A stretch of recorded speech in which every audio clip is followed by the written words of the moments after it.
no Papo Reto desta quarta-feira, vamos falar da entrega do imposto de renda, que já está na reta final, se encerra nesta sexta-feira. E aqui em Mato Grosso do Sul o horário é diferente, é às 22 horas e 59 minutos, horário MS. E para falar sobre este assunto que eu estou recebendo, o professor Cleston Alexandre dos Santos, coordenador do curso de Ciências Contábeis do campus da Universidade Federal de Mato Grosso do Sul, de Três Lagoas, e coordenador também do projeto de Núcleo de Apoio Contábil. Primeiro, professor Cleston, obrigado por ter aceito o convite. Conversamos durante a semana, sabemos da agenda que é cheia, mas gostei muito e queria muito que o senhor viesse para ter esse papo reto e de uma forma natural. Quais são os erros mais comuns nessa reta final que os contribuintes acabam cometendo? Bom dia, Israel. Obrigado pelo convite. É um prazer estar aqui com vocês. Então, Israel, nós estamos nesse momento final de entrega de declaração. O brasileiro costuma, parte dele, deixar tudo para a última hora. Esse é um grande erro, porque algumas informações acabam sendo omitidas. Em função do volume de informações que algumas pessoas têm que prestar, eles acabam deixando de declarar um outro rendimento que esteve de forma esporádica. E só isso já é um fato para poder cair na malha fina. Então, o fato de deixar para a última hora já é um ponto aí de atenção, que requer aí um checklist antes de liberar a declaração, para que o contribuinte não possa cair na malha fina. Então, uma das dicas é, quem deixou para a última hora, confira, faça um checklist com bastante atenção para não deixar nada para fora, para trás da questão da declaração. Então, omitir rendimento é um dos pontos que ocorre de erro. Também, erro de digitação, querendo fazer aí para cumprir o prazo rapidamente, também é um ponto que merece destaque. Quais são os documentos, professor, indispensáveis para fazer essa declaração corretamente? Ótimo, Israel. Assim, são vários. Os bases são os documentos pessoais, de quem é o contribuinte, dos dependentes, o comprovante de endereço, o comprovante de rendimento, isso é extremamente importante, vinculado aí à empresa que o contribuinte trabalha. Os comprovantes de pagamento, caso tenha com gastos com escolas, com saúde, extratos de financiamento, os comprovantes de bens, também são elementos essenciais. Esses são os principais documentos que o contribuinte precisa ter em mãos e, claro, vai depender aí daquilo que ele teve de rendimento, o que ele tem de patrimônio para fins ali de declaração. Esses são os principais, mas são vários os documentos que é preciso. Professor, aproveitar a sua vinda até aqui para citar um exemplo, eu acredito que deve ser o exemplo de muitos que estão nos assistindo. Nós temos um colega que ele já é aposentado, só que ele voltou a trabalhar até por conta da sua saúde e a questão de aumentar um pouco a renda. E aí ele foi registrado e agora vai ter que pagar aí o imposto de renda. Milhares de pessoas se encontram nessa situação ou seja, não sabe como proceder. Qual que é a orientação agora? Olha, Israel, está em cima do prazo, se a pessoa conseguir fazer a declaração sozinha, ela tem que separar toda essa documentação, fazer todo o checklist, mas se porventura ela tiver alguma dificuldade, é importante aí buscar um profissional da área de contabilidade, um contador. Nós, na própria FMS, nós temos um projeto chamado GNAF, que é o Núcleo de Apoio Contábil e Fiscal, que nós assessoramos o cidadão nas dúvidas, orientações, e quem tem até 50 mil de rendimento, nós temos auxiliado ali no preenchimento e no envio da declaração. Então, assim, nesse momento final, a atenção tem que ser redobrada. Até mesmo, como eu comentei no início, muitos brasileiros gostam de deixar para a última hora. Só em Mato Grosso do Sul, com dados de ontem, nós temos praticamente aí ainda 180 mil declarações a serem transmitidas. Então, aí em torno de 84% transmitiram, mas o quantitativo que ainda falta transmitir é muito alto, pensando no nosso estado, 180 mil contribuintes. A gente sempre fala aqui, professor, do risco da pessoa cair nessa malha, no fisco. O que realmente acontece com ela caso isso aconteça? Não faça a declaração. Ótima pergunta, Israel. Caso a pessoa caia na malha fina, não entrega a declaração, ela pode ter o seu CPF como pendente junto à Receita Federal. Então, ela vai precisar essa regularização. Se ela caiu na malha fina, ela vai precisar regularizar. Primeiramente, identificar qual que é a pendência, se é uma informação ou outra, se ela vai precisar retificar toda a declaração ou apenas comprovar determinado rendimento ali que ele está sendo questionado. Então, é isso que pode acontecer com o cidadão. No caso de não entregar, ele ainda está sujeito à multa, né? A multa aí que tem um valor fixo, que ele vai pagar, e ainda pode ter um acréscimo aí de 1% ao mês, chegando até 20% do imposto devido. Esse valor inicial da multa, no mínimo, é R$ 165,74. E a dor de cabeça, né, professor? Isso aí também tira o sono de qualquer contribuinte, porque realmente você cair na malha fina e ter essa dor de cabeça, porque o sistema é burocrático. Enfim, quais são as dicas que o senhor passa há menos de 48 horas para essas pessoas que ainda não fizeram a declaração e que ainda não reuniram esses documentos? Olha, Israel, assim, esse percentual que é alto ainda, né, que precisa, é um contribuinte que gosta de emoção, né, de deixar para a última hora. Mas, como eu mencionei no início, é total atenção, separar com cuidado toda a documentação, os informes de rendimento, a declaração anterior que já fez no ano passado, os documentos pessoais, se teve alteração de endereço, informar, pegar as documentações bancárias, né, extrato bancário, rendimento, né, bancário, todas as informações que envolvem a movimentação, porque uma pendência pode fazer com que a pessoa caia na malha fina. Então, por mais que ainda tenha pouco tempo, destine, né, um intervalo aí para poder separar essa documentação e fazer o preenchimento. E antes de enviar, né, fazer toda a conferência. E claro, se não conseguir, buscar um profissional aí da área de contabilidade. O senhor falou do Núcleo de Apoio Fiscal, NAF, é isso mesmo? Está certo o que eu falei?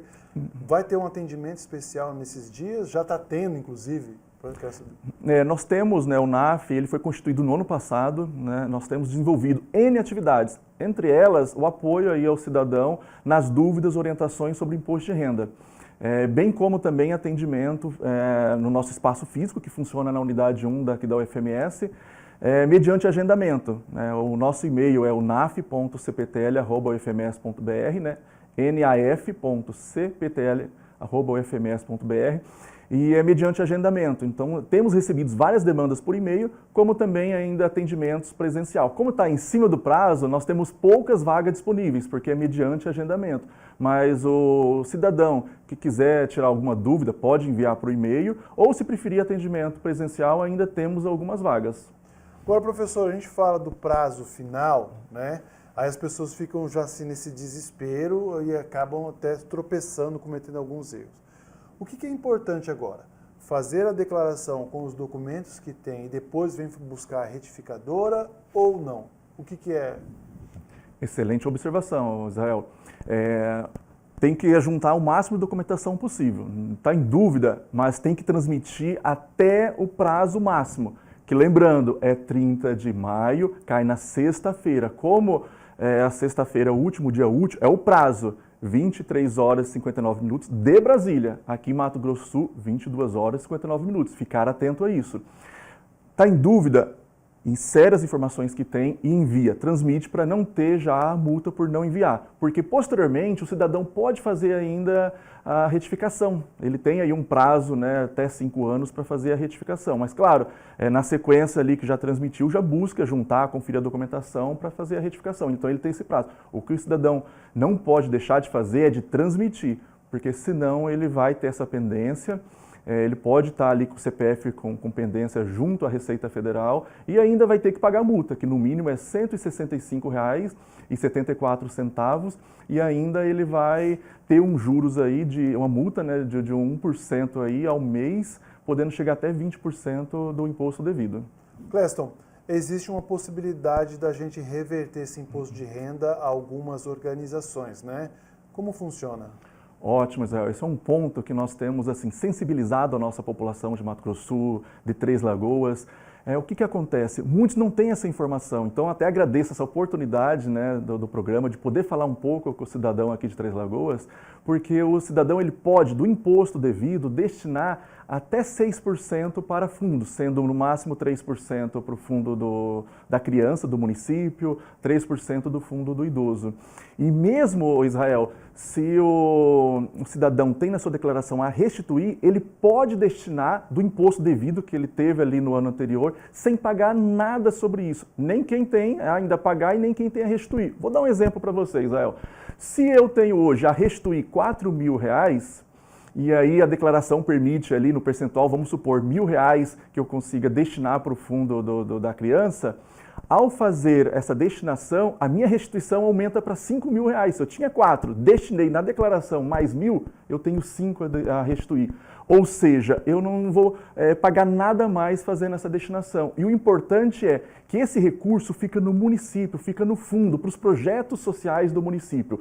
Só no ano passado, a capacidade do Estado de poder destinar para os projetos foi de 170 milhões. Infelizmente, apenas 10 milhões foram destinados aos fundos. E neste ano, a estimativa é superior a 200 milhões. Se não é destinado, se o contribuinte não indica ali o fundo do seu município, esse dinheiro vai para a União e vai para outros projetos. Então, pensa, no ano passado, de 170 milhões, apenas 10 ficaram no Estado. Os demais foram para a União, para outras destinações. Então, o contribuinte ele tem um poder muito grande de destinar para o projeto do seu município, em que ele pode acompanhar de perto, né, esse projeto, fiscalizar, porque de uma forma geral, ela é bem rígido, esses investimentos. Então, o contribuinte ele pode ficar tranquilo que esse dinheiro é destinado para os fundos, são editais que são feitos para destinar para os projetos, então há um controle muito rígido, mas o cidadão pode acompanhar de perto também. Então nós temos incentivado, orientado, e é bem simples fazer isso na declaração. Tem um campo específico que a declaração já permite ali, que você saiba o quanto você pode destinar para o fundo da criança, do idoso e ainda selecionar o município. E é bem simples. Faz uma menção na declaração, paga a guia de recolhimento, automaticamente já aumenta o valor a restituir e você recebe aí na restituição. Agora, Clécio, na hora de declarar, isso é fácil do contribuinte enxergar este campo? Porque que a gente percebe? Aqui a gente está conversando, o contribuinte está preocupado com um turbilhão de documentos, ele nem declarou, mas já está preocupado já na restituição e é na hora de preencher e acaba passando desapercebido. Aí o ponto fica claro esse ponto para destinar esse fundo? Sim, fica. Ele tem um campo específico da declaração que é doações e ali já no sistema, conforme você mencionou seus rendimentos, ele já mostra o máximo que você pode destinar. E aí é o máximo, aí você coloca o valor dentro daquele máximo permitido para fim de destinação. Automaticamente você tem que emitir o DARF, né, a guia para poder fazer o recolhimento. Feito isso dentro do prazo, que é 30 de maio, automaticamente já está ali na sua restituição aumentado esse valor. Então é bem tranquilo, seguro e ainda você sabe para onde você está destinando, para qual município. E isso é importante porque muitos projetos, muitos fundos que alimentam esses projetos das cidades, os recursos mal dão para custear as despesas mensais. Então, com todo esse valor que nós, por exemplo, tivemos no ano passado de 170 milhões, se todo esse valor tivesse ficado no Estado, com certeza ajudaria a custear praticamente todas as despesas, né, desses projetos, que são extremamente importantes para o Estado, para os municípios, e ainda sobrar dinheiro para fazer investimento e melhorar a estrutura para atender a comunidade aí que precisa dentro desses projetos. E o melhor é que esse dinheiro não passa por terceiro, sai direto da sua conta e vai direto para a instituição que irá receber, não é mesmo? Exatamente, Israel. Então, isso é importante porque, por exemplo, nós estamos em Três Lagoas e eu quero destinar para o fundo, então esse dinheiro que eu estou destinando ficará nos projetos do município.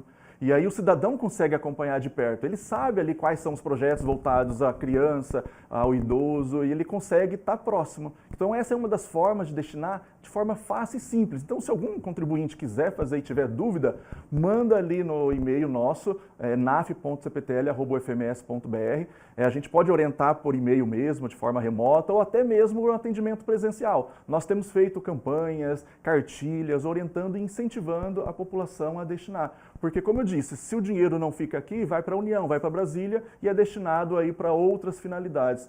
170 milhões, isso no ano passado. Este ano a estimativa é de 200 milhões de recursos que podem ficar dentro do Estado, dentro dos municípios de Mato Grosso do Sul.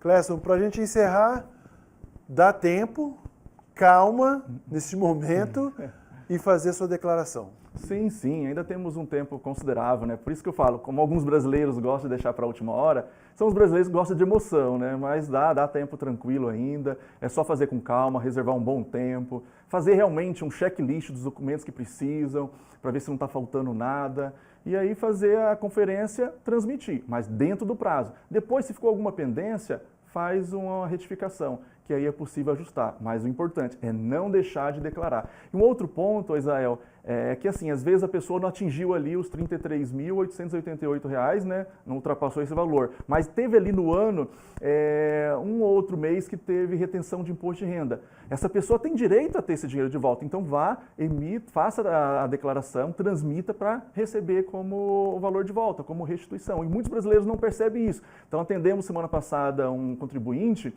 que não atingiu ali os R$ 33.888, mas ele teve ali em torno de 400 e poucos reais em um determinado mês que teve retenção. E aí nós orientamos ele, faça a transmissão, porque você tem direito a receber esse valor de volta. Então são pontos que assim, nós temos ali as faixas que são obrigadas a declarar. Mas na restituição é um direito do cidadão. E às vezes, nessa correria, até mesmo quem está obrigado a declarar, que foi um ponto que você falou importante, tem o prazo, nós temos despesas médicas. Então temos que colocar todos os comprovantes, recibo, nota fiscal, para realmente ter o abatimento, porque não tem limite a dedução médica. Então tudo, inclusive algumas pessoas têm plano de saúde e pagam coparticipação. Eu mesmo, a coparticipação é 15, 20 reais, 30, eu peço a nota fiscal, porque de 30 em 30 em 30, ao longo do ano eu tenho 400, 500 reais a receber. Então, às vezes tem coparticipação de 20 reais, 30, eu vou lá e peço, quero a nota fiscal. E tudo isso eu menciono para poder influenciar, né, na minha restituição. Então, é direito do cidadão, então ele tem que aproveitar. Tem aqueles que têm a obrigação de entregar, ótimo, mas daquilo que você tem direito a receber de volta, tem que usufruir desse benefício. Pois é, inclusive depois desta aula, né, inclusive do coparticipação do plano de saúde, que muita gente paga, né, tá vendo como que é cheio de pegadinhas e que por isso a gente sempre aconselha você procurar um profissional justamente, inclusive tem até a declaração de pessoas que ganham prêmio, né, na loteria, enfim, ganhou, tem que ser também declarado esse valor. Exatamente, nada pode ficar para trás, mesmo sendo rendimento isento, né? Claro, aí da loteria já vem deduzido do imposto, né? Mas tem que se declarar tudo, porque qualquer informação que fica para trás, Israel, eu não apresentei ali o informe do banco, o extrato. A Receita ela quer saber tudo que a gente movimentou, o que tem de bens, para verificar o que nós recebemos e aquilo que nós aplicamos, se está condizente ali com toda a nossa movimentação bancária, de bens, do que eu tenho de dívidas, do que eu financiei. Então, é um conjunto de informações que é triangulado ali dentro do sistema da Receita, que hoje ele é muito eficiente, então praticamente quase nada fica para trás. Né? Tá alguma pendência, vai cair na malha fina. E às vezes é por descuido, a maioria das vezes é descuido do cidadão. Nós atendemos no NAF pessoas, por exemplo, que caíram na malha fina por um ou outro rendimento esporádico. Tem um rendimento ali, o informe dele que é anual, linear, mas ele foi e participou ali de uma banca de concurso e ele recebeu R$300 no mês. E ele não informou. Já tivemos casos que é na malha fina. Então, ou seja, é por omissão, esqueceu, às vezes por um rendimento ali esporádico que ele teve e não declarou. Professores mesmos, né, que tem ali o seu vínculo com escola, universidade, às vezes ministra aula. Ministrei aula na especialização um único final de semana. Vamos supor ali em fevereiro de 2024. Esqueceu de declarar, provavelmente vai cair na malha fina. Por mínimo que seja o valor, porque isso tem impacto ali na movimentação dele. Muito bem, eu conversei aqui com o professor Cleston Alexandre, do curso de Ciências Contábeis da Universidade Federal de Mato Grosso do Sul. Professor, obrigado por ter aceito aí o convite. Sabemos que a agenda é corrida, ainda mais agora às vésperas da entrega do imposto de renda, mas realmente é para isso, para que pudéssemos tentar sanar um pouco das dúvidas dos nossos telespectadores. Obrigado, viu, professor? Eu que agradeço, Israel, essa oportunidade.